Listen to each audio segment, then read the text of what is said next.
জল দিবে, গরমে লাগবে না এখন দেবে, পারলে কাপড় দেবে, আপনার লুঙ্গি দেবে, গামছা দেবে, পারলে আপনাকে কিছু নোটের কথা বলে দেবে, চিটকুট লিখে দেবে, ওখানে চলে যান দেওয়া হবে, সব দেবে। চুরির মাল এই 15 বছরে যা চুরি করেছে তার একটা অংশ দেবে, সব নেবেন, কিন্তু বিজেপিকে ভোট করুন, বিজেপিকে ভোট করুন। চুরির 15 বছরে চুরির মাল দেবে আপনাকে, বাড়ি থেকে দেওয়ার ক্ষমতা তৃণমূলের নেতার নেই, সব নেবেন। বিজেপিকে ভোট করুন, কারণ আপনারা জানেন এবারকার ভোটটা কিন্তু দারুণ ভোট।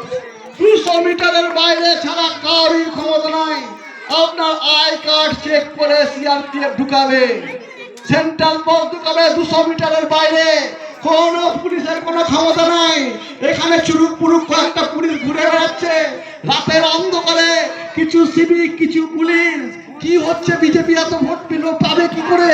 বিজেপি কোথা থেকে চলে আসলো? শুনে রাখুন, আপনাদের যেসব পুলিশগুলো এখানে চুরুক পুরুক করে বেড়াচ্ছেন, সুতি থানার আইসি নাকি এখন বিশাল ব্যাপার। সুতি থানার আইসি এখন নিজেকে এখানকার তৃণমূলের লিডার মনে করে ফেলেছে।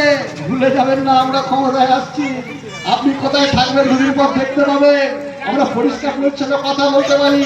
নির্বাচন এসছে, নির্বাচন শান্তিপূর্ণ করেন। কোন চমকানি ধমকানি কোন বিজেপি কর্মীদের একটা কথা বলেন, আমি আপনার সঙ্গে ডাইরেক্ট যাবো, গিয়ে কথা বলবো।